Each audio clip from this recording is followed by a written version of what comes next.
And welcome back to the shop, guys. Today, we're going to open up the mixture that Benjamin and I made. Whoa, don't close the door. You're going to want to leave that open because a couple weeks ago, Benjamin and I put a rusty old hand plane in a mix of molasses and water, 1 part molasses, 8 parts water, to take that rust and dissolve that off of our old crusty, rusty plane. Today, we're going to open it up. So here we go. Let's see what it turned out looking like. There should be a bunch of bubbles and stuff on the top just from it foaming up as it went in there. You can see it kind of foamed up almost in the pattern of the materials here. So let's get these out of here. And please always wear gloves when you're doing this because you don't want that stink stuck on you. Let's get these out of there, rub them off a little bit. Man, all that rust is gone. There's some slime and grime on there, but the rust is gone. Look at that, how that cleaned up. We'll compare that obviously to the pieces that were in there. Oh, this is another rusty old piece that we found and put in there. We're going to put it in the water over here just to neutralize the acidity of the molasses and water combination. Boy, look at that. Look at how well that cleaned up. That was just absolutely covered with rust and stuff, and just a little water to clean it off. Clean that up real well. Let's get all the rest of these parts over here. We're going to go through and drain all this.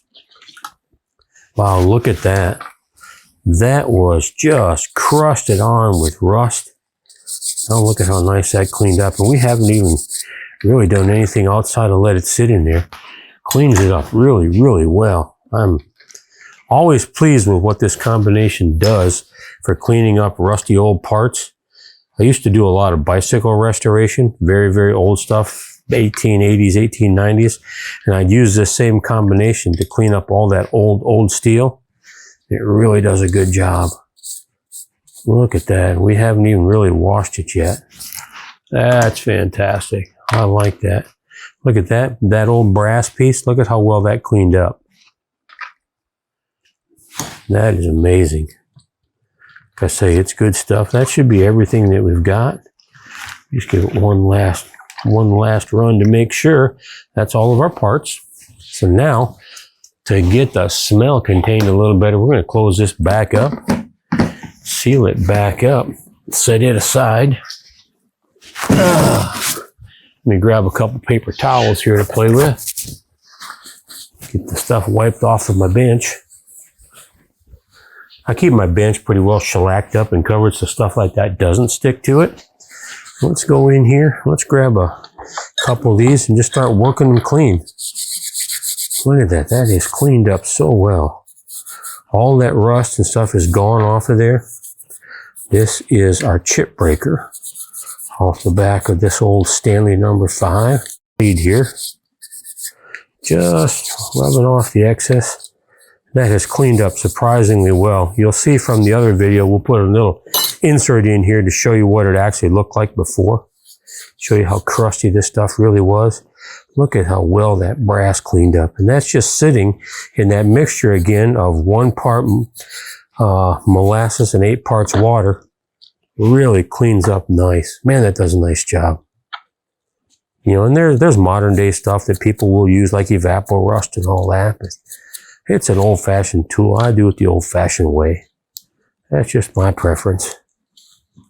Look at our frog here cleaned up. It gets down into all those crevices and just gets all that stuff out of there. Eats it alive. Gets rid of it. You know, and obviously we'll polish this up a little bit, probably with a wire wheel and a brass wheel. But boy, that cleaned up real nice. So happy with how that cleaned up. Here's our little rod that holds our tote in place. Again, it just doesn't get any cleaner than that. All that rust is just gone. This is that brass keeper again for the top of the knob. That was just crusted with stuff. Here's another one for the tote. Look at that. That's our lever cap. And again, this plane's probably well over 100 years old.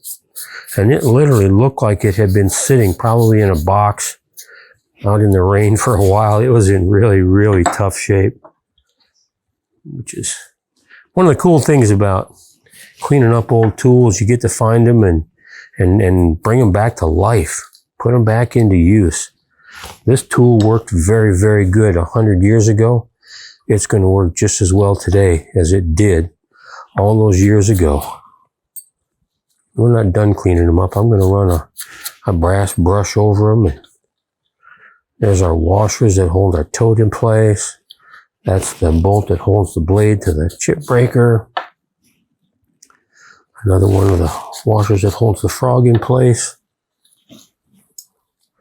Now let's go over here to the body of this thing.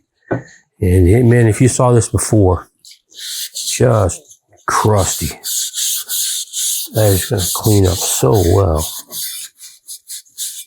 And the good thing about this as a method of taking the rust off is it generally does not take off the Japanning, which is the old hard black cover that comes on old Stanley tools. So most of that was intact will stay intact. We don't lose any of that, which is good. Man, just the debris on this and how much it's cleaning up. Just unbelievable. Obviously, we'll take a little sandpaper and clean this all up. We'll dry it all off and we'll lap that sole back into nice, good shape. Again, the comparison here is just tremendous, how much of a difference that made. We're going to call that good enough for right now. We'll clean it up a little more. Maybe take it out, take the air hose to it to get some of that stuff off of there. Down into there. Rinsing that off like that.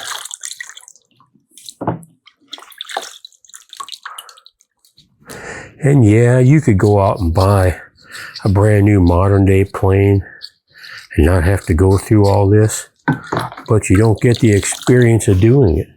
You don't get that joy of taking a piece and restoring it back to life and bringing it back to life. We're going to let that sit aside. Grab some paper towels here. Clean off the bench a little bit. So right there, we got all of our parts out of the bath. Just look at how nice that's cleaning up. Again, the striking contrast there between what it was when Benjamin and I took this apart. The first plane he's actually had a hand in restoring. So we'll get it cleaned up. And then what I'm probably going to do is I'm going to set this aside for a time when Benjamin can be back here in the shop. Couldn't quite get him to skip second grade today to come back in and help, but somewhere over the weekend here, we'll get him to come back in and show him how to polish these parts, and then we'll go through an exercise in sharpening that blade and putting a perfect edge back on that. Those good old steel blades like that. Once we get this thing sharpened up and ready to go, that blade will be sharp enough to shave with. Not that I would know anything about shaving, but I know once they get really sharp, you can cut the hair on your arms with them and all this kind of fun stuff. So, man, I just can't get over how well that brass is cleaning up with nothing more than a 2-week soak in our molasses and water solution. Stir it up every couple of days just to move it around a little bit. Boy, that's nice. That doesn't need any more polishing or shining than there already is done to it. The one that controls the depth of the frog. Got one washer there. We might have to go back through our bucket in a little bit. It appears as though we're missing one washer that goes on the frog here, but we'll find it. So that's what it's involved in, taking and cleaning up all those parts. And I'll take a wire brush to them and clean them up a little bit better. But no, that's just tremendous how that turned out compared to where that started. And you don't know why that's called a frog? I don't know why that's called a frog. Flip it over and look at it from the front. Other way. Turn towards you. Why is that called a frog? I'm hoping it looks like a frog. It looks like a frog to me. I'm not seeing it, but go for it. By gosh, if that's what you think it looks like, by gosh, I'll swear to it, it does. Someone out there is Someone out there. That's a frog. And obviously we'll sharpen that up, and we'll take the chip breaker here and sharpen that up. Sometimes people forget to sharpen the chip breaker, which involves sharpening this edge right here. This real fine edge right there needs to be sharpened and flattened. So you have, so you'll have perfect contact with your blade here. This chip breaker sits right up on there, right next to that edge. And if it's not perfectly flat in terms of the chip breaker, the material that you're cutting off will get between the chip breaker and the blade, and it'll bind up in there and wedge it in there. Won't allow it to do the work that it needs to do and do it properly. So we'll show you how to take that into consideration and fix it. Very, very nice. What I oftentimes do is I'll take a random orbit disc sander and I'll sand down the base here and the sides just to clean it up and make it look better, kind of polish it a little bit. Probably not really necessary, but I just like the way they look after that's been done to them. Boy, that cleaned up nice. And a lot of that black finish that was on there originally is still intact. Very, very, very nice. So that is taking all of our parts out of our solution, our de-rusting solution, cleaning them all up. Next thing we'll do is we're going to finish the polishing and sanding of these, clean them up. We'll take them out, dry them out a little better so there's no more rust gets to them. Once I've got this polished up and cleaned up, what I'll do is I'll take a little paste wax and I'll wax it up as well, just to protect that fresh metal surface so it doesn't get to be any more rust on it. And then Benjamin and I will clean up the rest of these tools and we'll show you how to assemble this, sharpen it, and put it back into use.